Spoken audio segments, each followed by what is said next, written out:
ইয়োবের বইটি পাঠে আপনাকে স্বাগতম। ইয়োব বইটি ঈশ্বরের বিশ্বস্ত লোকদের দুঃখ কষ্টে ভোগান্তির প্রশ্নকে সরাসরি তুলে ধরে। আজকের পাঠে আমরা সেই কয়েকটি কারণ তুলে ধরব যা পবিত্র বাক্যের আলোকে কেন ঈশ্বর ধার্মিকদের কষ্ট ভোগ করতে অনুমতি দেন তা আমাদের জানাবে। আমাদের প্রথম উদাহরণটি 2 করিন্থীয় 6 অধ্যায়ে পাওয়া যায়, যেখানে প্রেরিত পৌল তার বিশ্ব মিশনের কাজে পরিচারকদের প্রস্তুত করার জন্য ঈশ্বর কিভাবে দুঃখ কষ্ট ব্যবহার করেন সে সম্পর্কে কথা বলেছেন। এখানে পৌল কেবল পালকদের নয়, কিন্তু প্রতিটি বিশ্বাসীকে বোঝাতেই পরিচারক শব্দটি ব্যবহার করেছেন। 4 থেকে 10 পদে পৌল যিশুর জন্য তিনি যে সমস্ত পরীক্ষার সম্মুখীন হয়েছেন তার একটি দীর্ঘ তালিকা লিখেছেন। তার চেয়ে বরং সব ব্যাপারেই ঈশ্বরের সেবাকারী বলে আমরা নিজেদের প্রমাণ করি। অত্যাচার, বিপদ ও কষ্টের মধ্যে অনেক ধৈর্য ধরে আমরা এই প্রমাণই দিচ্ছি। কতবার আমাদের মারধর করা হয়েছে, কতবার জেলে দেওয়া হয়েছে, কতবার দাঙ্গা হাঙ্গামা আমাদের উপর দিয়ে গেছে, কত পরিশ্রম করেছি, কত রাত আমরা না ঘুমিয়ে কাটিয়েছি এবং কতবার না খেয়ে থেকেছি।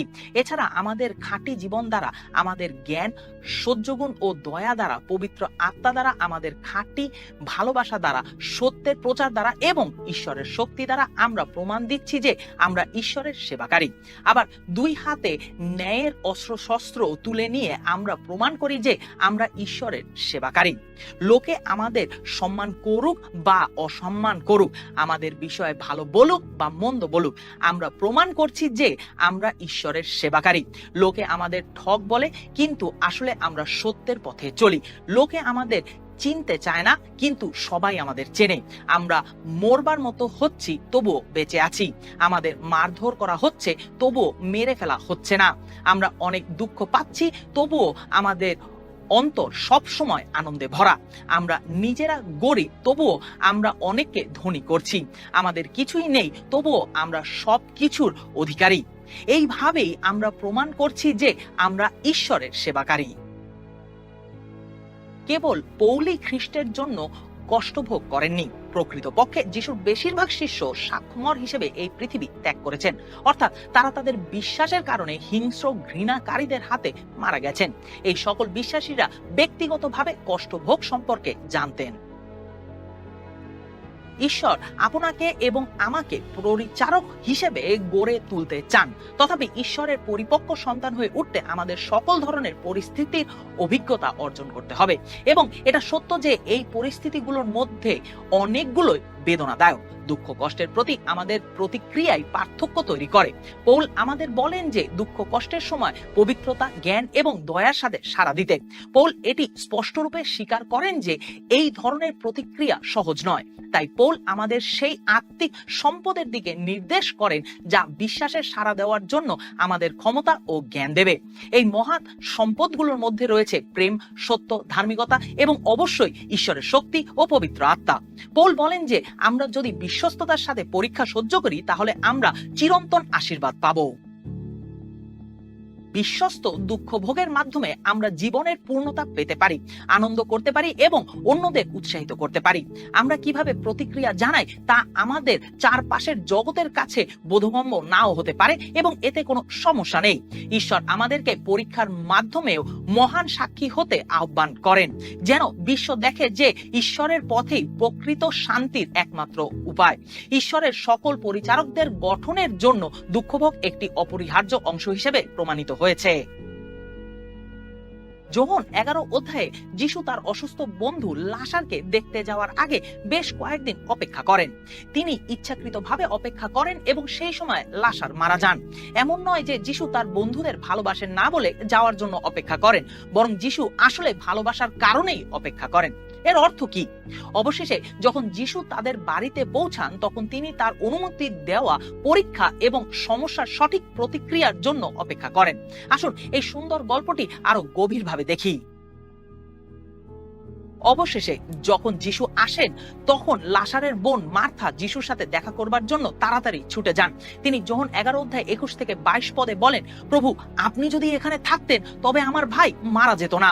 কিন্তু আমি জানি আপনি এখনো ঈশ্বরের কাছে যা চাইবেন ঈশ্বর তা আপনাকে দেবেন। এরপর অন্য বোন মরিয়ম যিশুর পায়ে পড়ে যান এবং একই রকম প্রতিক্রিয়া করেন। যিশু যখন মার্থাকে আশ্বস্ত করেন যে তার ভাই আবার উঠবে, তখন মার্থা ভবিষ্যতের পুনরুত্থানের আশা প্রকাশ করেন। যাই হোক, যিশু তাকে তার উপর মনোযোগ দেওয়ার কথা মনে করিয়ে দেন, ঘোষণা করেন যে তিনি সমস্ত আশার উৎস। 25 থেকে 27 পদে তিনি বলেন, আমি পুনরুত্থান ও জীবন, যে আমার উপর বিশ্বাস করে সে মরলেও জীবিত হবে, আর যে জীবিত আছে এবং আমার উপরে বিশ্বাস করে সে কখনো মরবে না। তুমি কি এই কথা বিশ্বাস করো? মার্থা তাকে বলেন, হ্যাঁ প্রভু, আমি বিশ্বাস করি যে জগতে যার আসবার কথা আছে আপনি সেই মসীহ, ঈশ্বরের পুত্র। তিনি কি করতে যাচ্ছেন তা জেনেও যিশু এখনো এই লোকদের জন্য তাদের বেদনায় ও শোকে কাঁদলেন। যিশু কেবল আমাদের আবেগ ও অনুভূতির মাধ্যমেই আমাদের সাথে সম্পৃক্ত নন, তিনি আমাদের উদ্ধারকর্তাও হয়ে ওঠেন। এই গল্পে যিশু তার বন্ধু লাসারকে মৃতদের মধ্য থেকে জীবিত করে মুক্তি দেন এবং তিনি মরিয়ম ও মার্থার কাছে সত্য প্রকাশ করেন। এই সত্যগুলো প্রাথমিক দুঃখ কষ্টের অভিজ্ঞতা ছাড়া আবিষ্কার করা যেত না। দুঃখ কষ্টের উদ্দেশ্য সম্পর্কে আরেকটি অনুপ্রাণিত বার্তা যিশায়া 40 অধ্যায়ে পাওয়া যাবে। যোহন বাপ্তাইজক লুক 3 অধ্যায় 1 থেকে 6 পদে এই বার্তাটি ব্যাখ্যা করেছেন। যিশায়া এবং যোহন উভয়ই একটি রূপক ব্যবহার করে ঈশ্বরের আগমনের প্রত্যাশা করেছিলেন।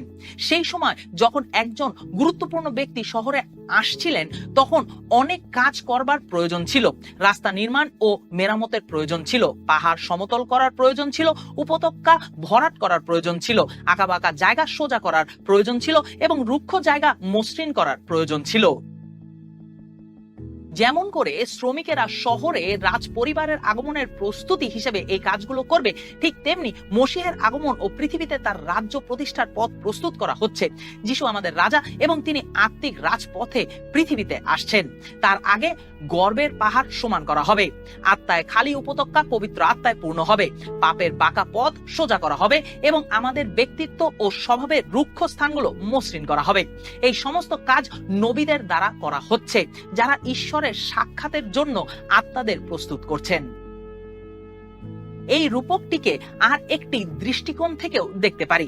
যেহেতু তিনি ইতিমধ্যেই এসেছেন, তাই আমরা ঈশ্বরকে অন্যদের জীবনে নিয়ে যাবার জন্য একটি মহাসড়ক হতে পারি। ঈশ্বর চান যেন আমাদের জীবনের মাধ্যমে পৃথিবী তার পরিত্রাণ দেখতে পাক।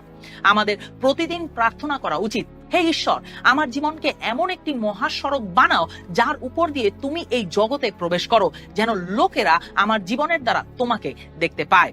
আমাদের নিজেদের জীবনে কোন কোন বিষয়গুলোতে কাজ করা প্রয়োজন তা দেখাও, যেন আমরা তোমার চরিত্রের প্রকৃত প্রতিফলন হতে পারি, এমনকি দুঃখের মাঝেও। আপনি যদি সত্যি এই প্রার্থনা করেন, তবে ঈশ্বর যখন আপনার জীবনে নানাবিধ কষ্ট আসতে দেন, তখন অবাক হবেন না। এই কষ্টগুলো আসে আপনার অহংকার সমতল করতে, আপনার জীবনের শূন্য স্থানগুলো পূর্ণ করতে, আপনার বাঁকা পথগুলো সোজা করতে এবং আপনার রুক্ষ স্থানগুলো মসৃণ করতে। রূপান্তরের ক্ষেত্রে দুঃখ কষ্ট অত্যন্ত কার্যকর। জীবনের যে কোনো ঋতুতেই কিভাবে বিজয়ী হওয়া যায়, আপনি তার একটি উদাহরণ হয়ে ওঠেন। রোমিও 5 অধ্যায় 3 থেকে 5 পদে পৌল দুঃখ ভোগের জন্য একটি আদর্শ তুলে ধরেছেন। তিনি লিখেছেন, দুঃখ কষ্টের মধ্যেও আমরা আনন্দ বোধ করছি, কারণ আমরা জানি দুঃখ কষ্টের ফল ধৈর্য, ধৈর্যের ফল খাঁটি স্বভাব এবং খাঁটি স্বভাবের ফল আশা। এই আশা আমাদের লজ্জায় ফেলে না, কারণ ঈশ্বর তার দেওয়া পবিত্র আত্মার দ্বারা আমাদের অন্তর তারই ভালোবাসা দিয়ে পূর্ণ করেছেন। চরিত্র সম্মানের ব্যাজ হয়ে ওঠে, যেন একটি পুরস্কারের মতো, যা যুদ্ধে জয়ী একজন সৈনিকের গল্প বলে। চরিত্র আত্মবিশ্বাসের দিকে পরিচালিত করে, কারণ আপনি ইতিমধ্যেই অভিজ্ঞতা থেকে জানেন যে পরীক্ষার মুখে আপনি কি করতে পারেন। প্রকৃতপক্ষে সফল মিশনারিদের সর্বদা এই ধরনের ধৈর্য থাকে। অনেকেই ঈশ্বরের উদ্দেশ্য পূরণে বিশ্বাসের কঠিন জীবনযাপন করার জন্য বিলাসবহুল ও সহজ জীবন ত্যাগ করেছেন। ধৈর্য হলো কঠিন সময়ে বিশ্বস্ত ও স্থির থাকার ক্ষমতা। পৌলের মতে আপনাকে কষ্ট সহ্য করতে হবে, কারণ কষ্ট সহনশীলতা বা ধৈর্য তৈরি করে। পরবর্তীতে ধৈর্য চরিত্র তৈরি করে। চরিত্র তখন আত্মবিশ্বাসের দিকে পরিচালিত করে। যখন পরিস্থিতি কঠিন হয়ে পড়ে, তখন এই ধরনের আত্মবিশ্বাস আপনাকে টিকিয়ে রাখে ও আপনাকে কষ্টের মূল্য দেখতে দেয়। ফিলিপিও 3:10-11 পদে প্রেরিত পৌল আশা করেন, আমি খ্রিস্টকে জানতে চাই এবং যে শক্তির দ্বারা তাকে মৃত্যু থেকে জীবিত করা হয়েছিল সেই শক্তিকে জানতে চাই। আমি তার দুঃখ কষ্টের ভাগী হতে চাই। মোট কথা, যে মনোভাব নিয়ে তিনি মরেছিলেন আমিও সেই রকম মনোভাব পেতে চাই। সেই জন্য যাই হোক না কেন আমি নিশ্চয়ই মৃত্যু থেকে জীবিত হয়ে উঠব। পৌল আমাদের যিশু খ্রিস্টের পুনরুত্থানের শক্তি সম্পর্কে বলেছেন। আপনার ও আমার পক্ষে এখনই সেই ধরনের পুনরুত্থানের শক্তি জানা সম্ভব এবং আমরা যখন মারা যাব তখন তা অনুভব করা সম্ভব। খ্রিস্টের সাথে পুনরুত্থানের অভিজ্ঞতা লাভের জন্যই খ্রিস্টের দুঃখ ভোগ করা একটি পূর্ব শর্ত। পৌল 2 করিন্থীয় 4:7-10 পদে আরো লিখেছেন, কিন্তু এই ধন মাটির পাত্রে রাখা হয়েছে আর আমরাই সেই মাটির পাত্র। মাটির পাত্রে তা রাখা হয়েছে যেন লোকে বুঝতে পারে যে এই অসাধারণ মহাশক্তি আমাদের নিজেদের কাছ থেকে আসেনি, বরং ঈশ্বরের কাছ থেকেই এসেছে। সব দিক থেকেই আমাদের উপর চাপ পড়ছে, তবু আমরা ভেঙে পড়ছি না। বুদ্ধিহারা হলেও আমরা সম্পূর্ণ হতাশ হয়ে পড়ছি না। অত্যাচারিত হলেও ঈশ্বর আমাদের ত্যাগ করছেন না। মাটিতে আছড়ে ফেললেও আমরা ধ্বংস হচ্ছি না। আমরা সব সময় প্রভু যিশুর মৃত্যু আমাদের দেহে বয়ে নিয়ে বেড়াচ্ছি, যেন আমাদের দেহের মধ্যে যিশু জীবন ও প্রকাশিত হয়।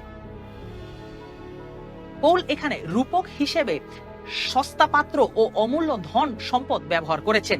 মণ্ডলী হচ্ছেন পাত্র এবং আমরা এই সুন্দর ও ঐশ্বরিক বিষয়টি ধারণ করছি। যদি এই ছোট মাটির পাত্রের মধ্যে ধন লুকিয়ে থাকে তাহলে ঈশ্বর কিভাবে তা বিশ্বকে দেখান? পৌল এই প্রশ্নের উত্তরে সারমর্ম বলেন, আমরা ছিটকে পড়ছি কিন্তু কখনো ভেঙে যায়নি।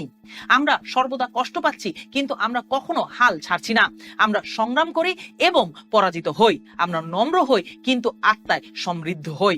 আমাদের কষ্টের মাধ্যমে আমরা ব্যতিক্রমী সাক্ষী হতে পারি।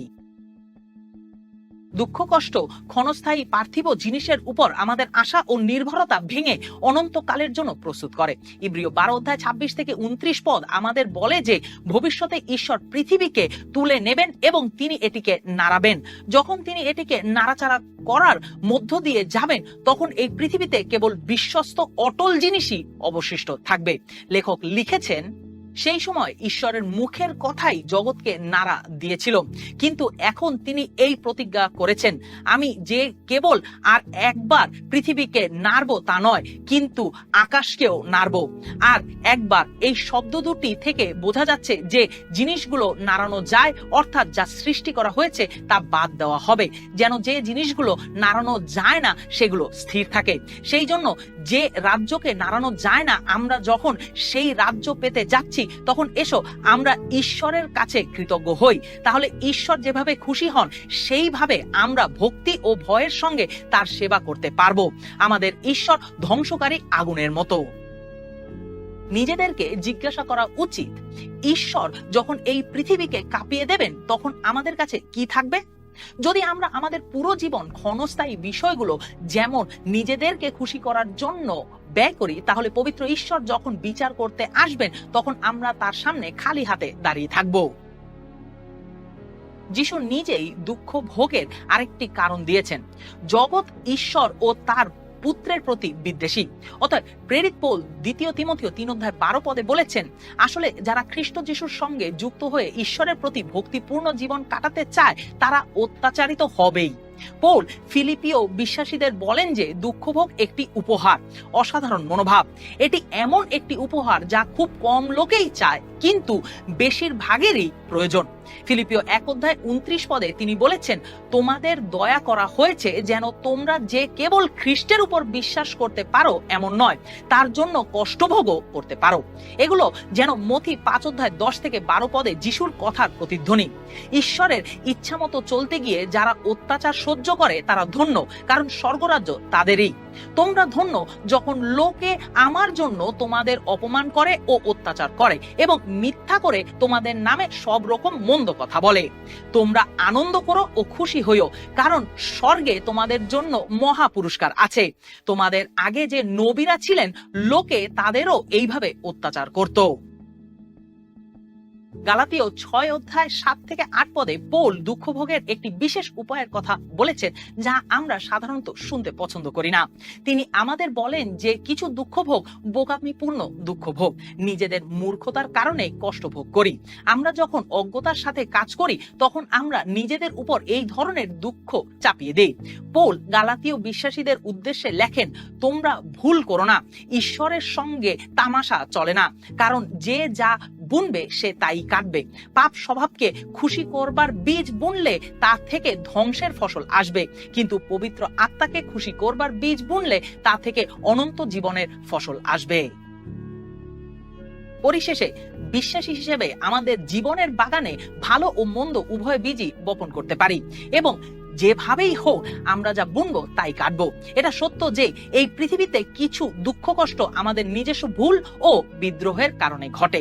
মানুষ প্রায়শই ঈশ্বরের কাছে নিজেদের সৃষ্ট দুঃখ কষ্ট থেকেই মুক্তির জন্য কান্নাকাটি করে। শেষ করার আগে আমরা যেন প্রার্থনা পূর্বক ঈশ্বর তার লোকদের কেন কষ্ট পেতে দেন তার সমস্ত বাইবেলীয় কারণ বিবেচনা করি। ঈশ্বরের কাছে আমাদের প্রার্থনা হয় যেন তিনি আমাদেরকে জ্ঞানী অনুসারী হতে সাহায্য করেন এবং বোকা মানুষ যারা নিজেদের অপ্রয়োজনীয় কষ্ট দেয় তা হওয়া থেকে রক্ষা করেন। আমরা পবিত্র আত্মার কাছে প্রার্থনা করি যেন নিজেদের কষ্টের অন্তর্দৃষ্টি আমাদের দেন। আমরা যেন স্বীকার করি যে কষ্টের মধ্যে মূল্য আছে, আর যদি আমরা বিশ্বাসের সাথে সাড়া দেই তাহলে ঈশ্বর মহিমান্বিত হবেন।